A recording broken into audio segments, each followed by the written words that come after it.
This week asks us all what it feels like to communicate from our power. What does it look like for us to be centered in our power when we are delivering any kind of message? What knocks us off of that place? What helps us to center ourselves there? And what are the messages that we are being asked to deliver at this point that are transformational in nature?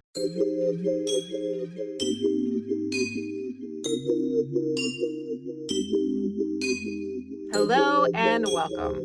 This is the Astrology of the Week Ahead podcast, and I'm your host, Chani Nicholas. And we're coming off of a full moon this week. We're coming down off of that full moon in Leo that was all about self-expression and radical honesty. And this week is a lot less dramatic. There aren't any massive moments, but there are a couple of really helpful ones. And there is one thing that occurs this week that is trying to help us get to the root of something, to the origin of something, to grasp something in a radical way, which is to understand it from the root. So mostly what's happening this week has to do with Mercury. Mercury is picking up speed.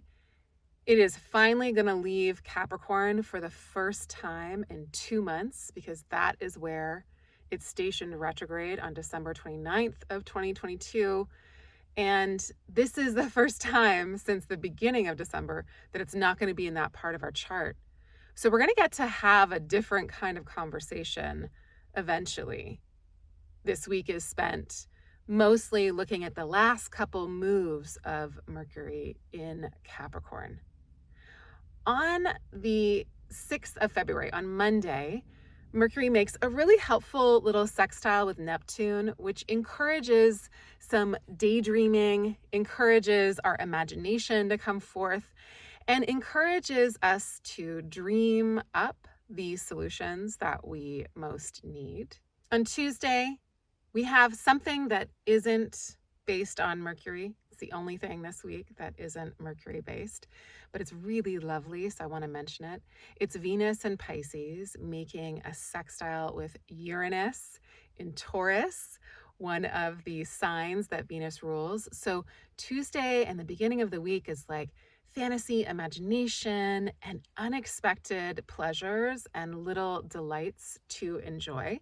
It's like, hey, try a different restaurant, go out on that coffee date with that person, try something different. You might be really surprised at how enjoyable it is. Also on Tuesday, Mercury officially moves out of its post-retrograde shadow. So post-retrograde shadow are the degrees, the part of the zodiac that Mercury retrograded through and now is finally clearing. So this is the part of the year where we are officially clear of any Mercury retrograde shenanigans. But it is also signifying that this is the moment where we're like, okay, we have really wrapped this up. We are headed into brand new territory.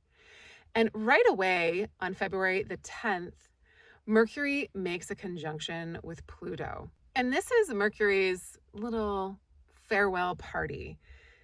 A Mercury-Pluto conjunction is actually a really interesting moment because Pluto is the planet that describes the underworld or describes the resources available to us when we go underneath the surface of things. And Mercury is the most versatile of all the planets. Mercury loves to go anywhere and everywhere. Mercury is not tied to one state of being. And so as Mercury and Pluto come into a conjunction, as they're at the same place in the zodiac, there's something here for us to investigate. Now, Pluto is about, again, the underworld. So it's really great astrology for investigating things, for research, for plunging into the roots of a situation. And it's also a planet that teaches us about power and how it works.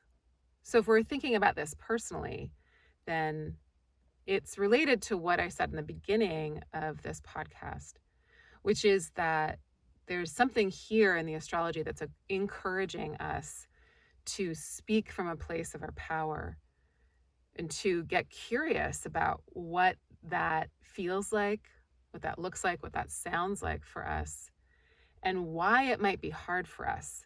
So this week might offer some help and some assistance in getting us to be located in that place. It also might offer up some very intense conversations and some cathartic revelations. And for some of you, you won't even notice it. This is really mild astrology. We are officially closing the Mercury retrograde chapter. We're officially closing the chapter of Mercury hanging out in Capricorn for so long. But it is quite light astrology compared to a lot of the other things that have just happened and will happen a little later in the year. So it might also feel like a little bit of a break. And we are just coming off of that big Leo full moon. So we're just kind of like picking up the pieces, doing the things.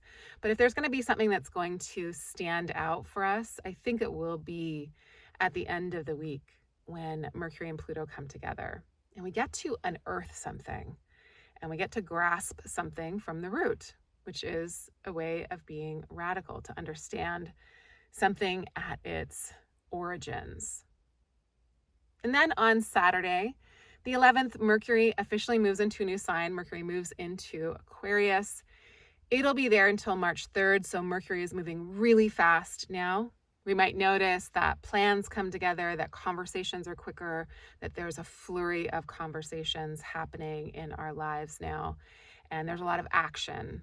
And I think if anything, this change of sign will signal a kind of new feeling or a freshness.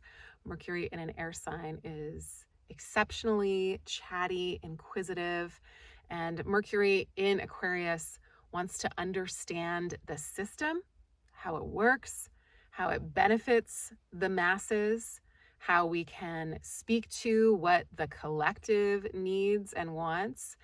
And while Mercury is in Aquarius, it's going to make a square to Uranus, and it's going to conjunct Saturn. And all of that will help us to do a little systems update and to commit to something in our life. But more on that later.